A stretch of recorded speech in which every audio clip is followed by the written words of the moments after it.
Too amazing, too digital, baby. I just got off the phone with the We're Back department. It is pretty clear that you people are insane when it comes to the Amazing Digital Circus, so naturally I had to talk about this new song in the new episode 8. I wouldn't consider this video to be a sequel, it's more like a companion piece. Yes, this is a longer song, it's a 2-minute long song compared to a 1-minute one.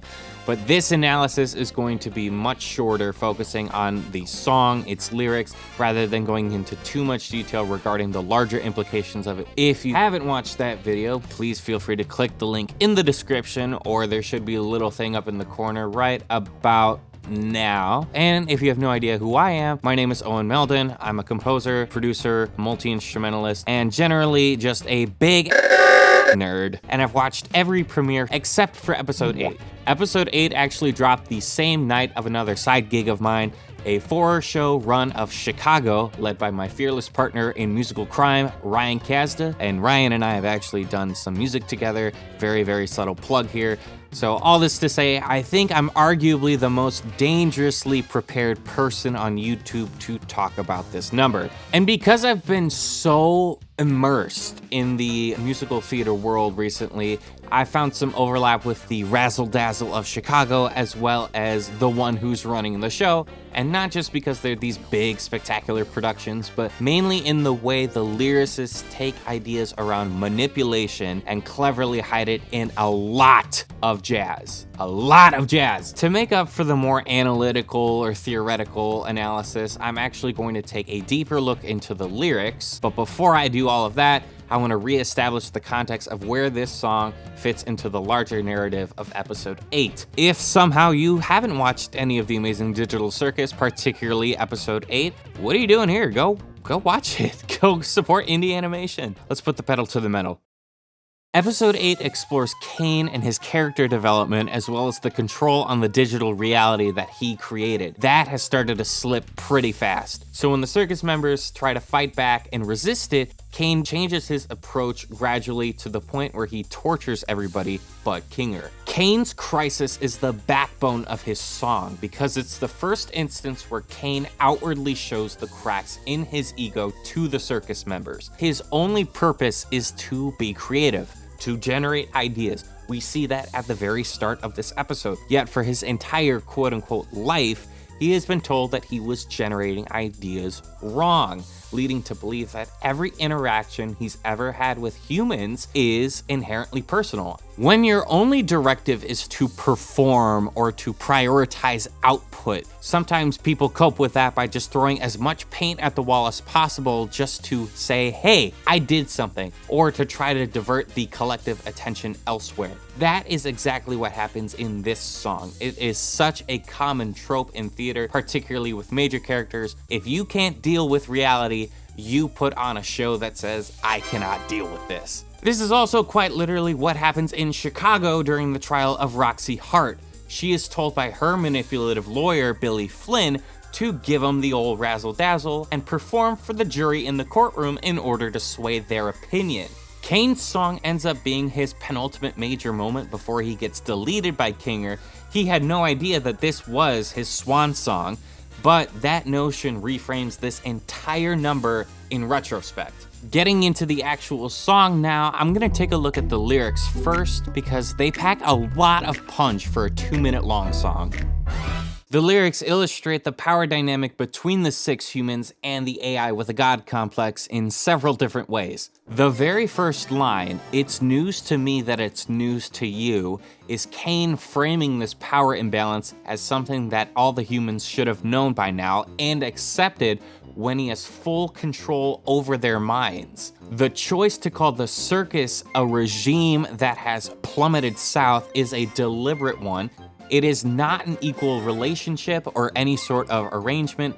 It is a dictated hierarchy that Caine established that is no longer going the way that he initially intended. Similarly, the relationship between the humans and Caine is nothing but PR, as he claims that public relations are getting a cleanse. He's not even gonna fix the problems that he has with the humans, he's just doing damage control and hoping for the best. Probably the most abusive statement that Caine makes is, why bite the hand that feeds when it's the only hand you're getting? Caine is indirectly asking the humans, where else would you rather be than right here keeping me company? I guess bubble doesn't really count here, but whatever. Which is a really vicious way to try to convey generosity. And at that point, he admits that he's holding them hostage for his benefit. The bridge is where things start to get really interesting. I'm the host, I run the place. Caine, that is my name. The last of these lyrics is particularly interesting for two reasons. Kinger revealed that Caine essentially named himself, and that during the development of Caine, the AI had a different name that he had since lost memory of. But why would Caine reintroduce himself to the people who already know him? It's fake confidence, masking the identity crisis that he needs to restate out loud, out of panic, for his own sanity. If there was one word that changed the course of Caine's entire character arc, it has to be goddamn, because the humans have been censored from saying bad, naughty words the entire time they've been in the circus. Just by Caine saying goddamn puts the power dynamic entirely back into his hands. He never needed to say that, but it was enough to remind not just the humans, but you, the viewer, that the circus is entirely his world and he is the exception to his own rules. And if that means making a whole production out of it just to prove a point, then by all means, hire a bunch of live musicians, shout out to all of the live musicians here, and leave everything on the digital circus floor.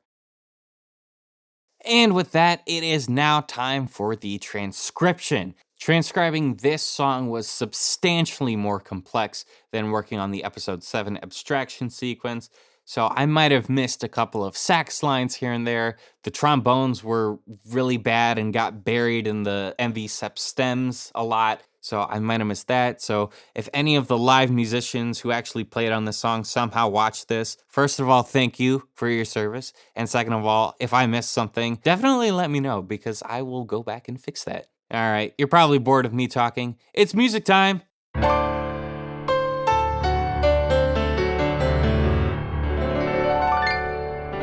It's news to me that it's news to you. To which degree, who answers to who? We could go on and on, but in the end, who are we kidding?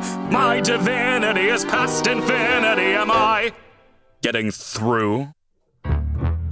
Seems our regime has plummeted south. Don't need to scream if you ain't got a mouth. Why bite the hand that feeds when it's the only hand you're getting? It's time you see that this great marquee is the only place you're ever gonna be. So strap on in and take it on the chin, and don't forget who's running the show.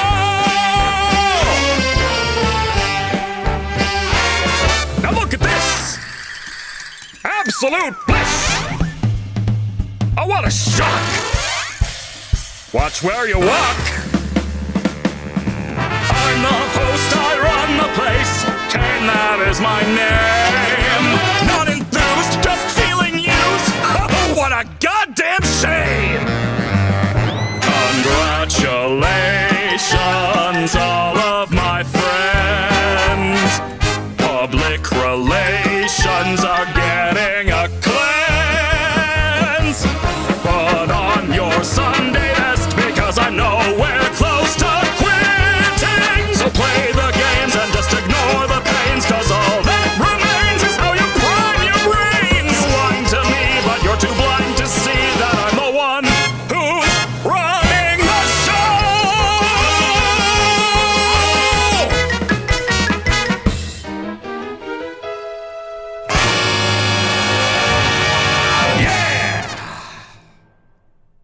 Nothing in this show is small, despite the song being a little over 2 minutes long. Everything in this song, as well as the rest of the show, was so meticulously thought out, which continues to make it a great watch as we near the final episode. And seeing as episode 9 is probably gonna be around an hour long, I hope and pray that there's no like 5-minute musical number in that one. Please remember to drink water and to take your vitamins today. Thanks for watching. What would you do if when you okay so he said yes would go?